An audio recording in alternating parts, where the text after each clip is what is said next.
meditate like a. So this took a break, but we don't take breaks. The laws, men that taste like leche.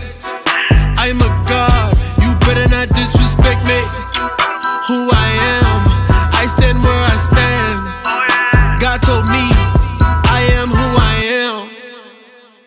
Shalom, Most High and Christ bless you. Today, we're going to take a look at one of Babylon the Great's lesser cities. Louisville, Kentucky has long been considered the gateway city to the South. Now, Southern Living has named Louisville one of the 25 best cities in the South. Let us go down the rabbit hole to find out if this gateway led our ancestors to slavery or freedom.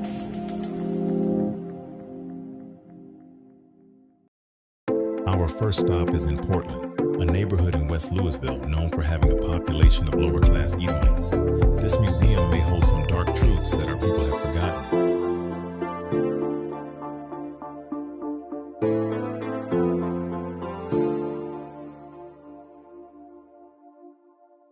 The thing about Kentucky, though, and this map isn't fully accurate. It's old. This museum, this exhibit that we're standing in, was originally built in the 1980s. And this is sort of this really nicely hand-painted map. And it's talking about the Kentucky as the sacred hunting ground. You've probably heard that in elementary school or something. This whole idea that Kentucky wasn't settled by any Native Americans, any Native American tribes. It was sort of this unowned, shared hunting ground land. Now, this idea has become less and less substantiated as people have become more serious about learning Native American history from Native Americans, like oral history and tradition and stuff like that. So, to my understanding, the word Kentucky is a Native American word, that Kentucky, it means dark and bloody ground, which is really metal, dark and bloody ground. And this name came from when European settlers were trying to purchase Kentucky from the Native Americans. And a Native American chief, I don't know exactly who was kind of conducting this sale, described and named Kentucky that. And they took it to mean that, oh, this is contested ground. They've been fighting over it. That's why it's a dark and bloody ground. I.e., them saying that means, oh, okay, we can just take it, because it's nobody's, so it's ours now. So they were pretty much just hearing what they wanted to hear. But then, now, I think people have a way better understanding of that comment. It was more a prediction, sort of in the spirit of Tamash here of this Native American knew that it would become a dark and bloody ground for the Native Americans when their land was dispossessed of them. And as we know from history, that's very much what happened. But this whole idea of the sacred hunting ground, there's some truth to it, but not as much as it's sort of just been stereotyped too. Native Americans did live here for long periods of time. They weren't just taking day trips to hunt and then going back to Ohio or whatever, There is no shortage of evidence in Louisville, Kentucky linking the curses of the Israelites in Deuteronomy 28 to the blacks, Hispanics, and Native Americans. Our oppressors have been able to hide our history right in front of us. They have stolen the land of our people and show zero remorse about reaping from the benefits of our murdered ancestors. Let's continue our journey and uncover more of our hidden history that is hiding in plain sight. So Portland is called Portland because it's a port, we were actually the exit port in Louisville, kind of this whole region's founding economic system, which was called portaging. Basically how it worked is, thanks to the Falls of the Ohio, this big series of islands right in the middle of the Ohio River, which don't really look much like this at all anymore. This topographical map is based on the first ever survey done of the area by Western settlers in 1778. But, when people were coming through here via the water, this is the only time on the whole ride down the Ohio through to the Mississippi where you're going to get confronted with something like this. So people had trouble getting through. There were various chutes that you could go through, but only one was really accessible at most times of the year. The Indian chute here, named as such because it was the preferred of the Native Americans. And it's kind of all over the place, a bit wavy, water level always changing. It was not reliable, especially before people were really living here all the time and could like do it constantly. After Kentucky's Non-Importation Act repealed in 1849, Louisville's slave markets expanded. The Arterburns advertised cash for farmhands and others. Iron-barred coops held people to be shipped south.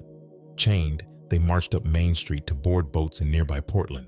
Some died of shock or disease on the trip south. Once Kentucky becomes the southernmost Union state, this becomes a huge chokehold. Union Army's got to get things down to New Orleans, troops and ammunitions and stuff like that, so they need this canal to function.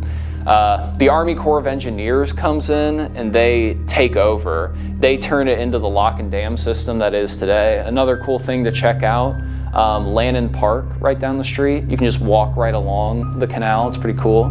But yeah, since then, the Army Corps of Engineers actually owns the entirety of Shippingport. Now it's an island, so it's just this big tract of federal land right here. But, so the canal. What the canal does is it gets rid of the need for the portaging system. Because now, instead of having to dock your boat and unload cargo, boats could just come on through. And then it's, you know, it's not a pleasant thing to talk about, but also contributing to this was the end of the Civil War, the end of slavery, because a lot of the cargo that was coming through was the slave trade. Shalom, Israel. This is Bishop Nathaniel. I want you to know that you can view all our Sabbath classes live on IUIC TV. That's right, I said on IUIC TV. Download the app today. Shalom. Enslaved people being taken down from the east through down to New Orleans. So once both of those things were ended, this whole system, this economic system, lost a lot of its profitability. And not to mention trains were coming in and starting to take over a lot of the cargo. You know, we still call it shipping, but they would be shipping things via rail more so. Speaking to the slave trade, its effect on Portland and Louisville, during the time of slavery, it was horrific because this whole region was exporting black men year by year, just because so many black men, enslaved black men, were being taken through. And other times it would be the sort of situation where a free black man would just get scooped off and taken down to New Orleans. Let's continue our journey and uncover more of our hidden history that is hiding in plain sight.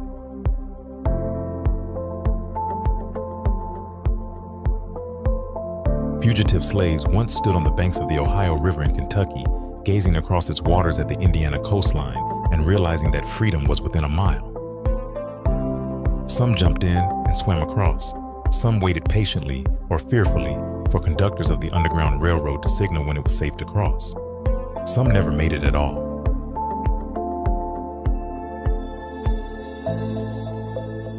Their faces, their stories, the outcome of their crossing often unknown, forgotten by history, the outcome of their tales seemingly unimportant, whether they made it safely into the free state of Indiana or if they were captured by slave catchers and returned to their masters in Kentucky and throughout the South.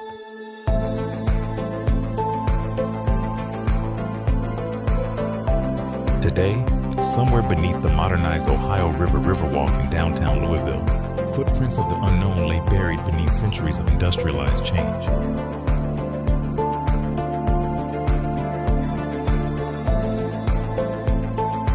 But the pain and reality of those footsteps will soon be resurrected by a local art initiative, forcing Kentucky to come face to face with a history often ignored. Unfortunately, an unkept out-of-sight memorial won't be enough to wake up the nation and lead us into salvation. Let us travel down the river to see if we can uncover some more truths. Our next stop takes us to the Oldham County History Center in LaGrange, Kentucky. It holds 2 designations by the National Park Service Underground Railroad Network to freedom. Let's take a tour to see if we can uncover the footsteps of our ancestors.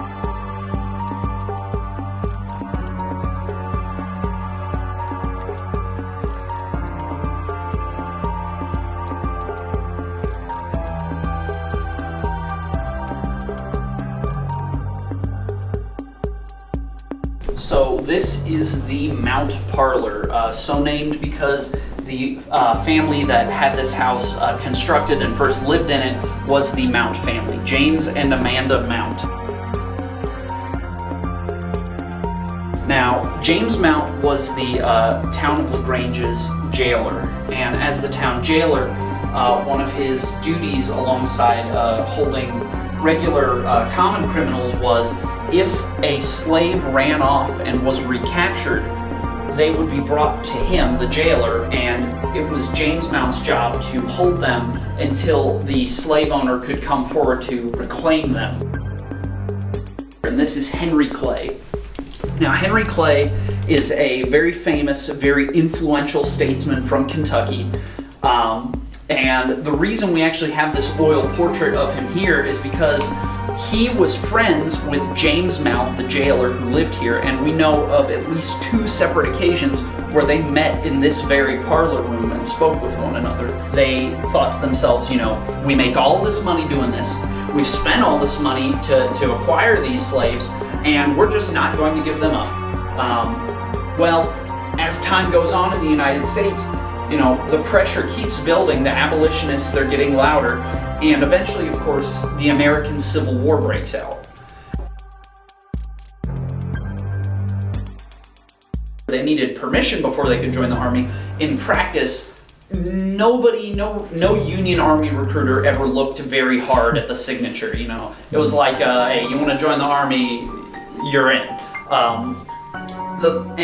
So all of a sudden in places like Kentucky, you've got all of these slaves suddenly running off to join the Union Army. Sometimes they would even bring, you know, their families along with them as well. In Jessamine County, Kentucky, Camp Nelson was actually the largest recruitment center for African American Union soldiers in Kentucky, 3rd largest in the entire United States. Something like over 10,000 African American soldiers passed through that camp by the end of the war.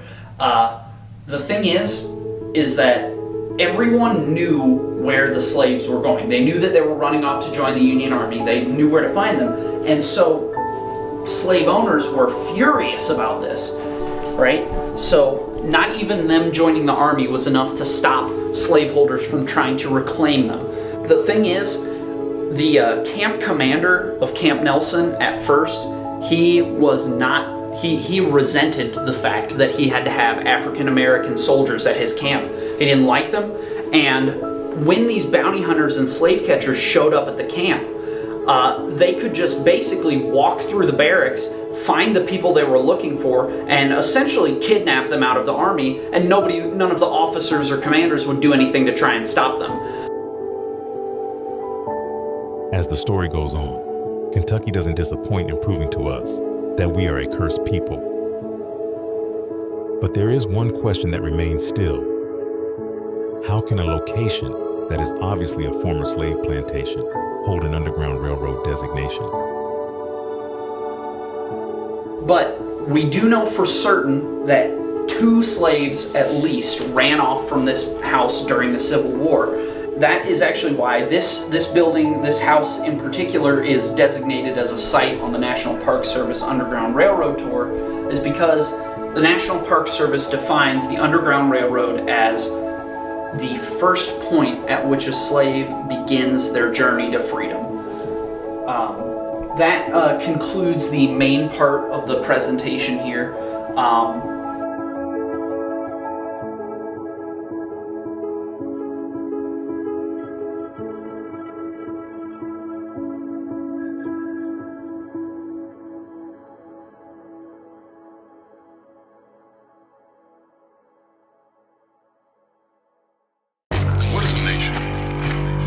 Nation is family. Nation is community. Nation is men leading by example. Nation is women's support. Nation is children with role models. Nation is unity. Nation is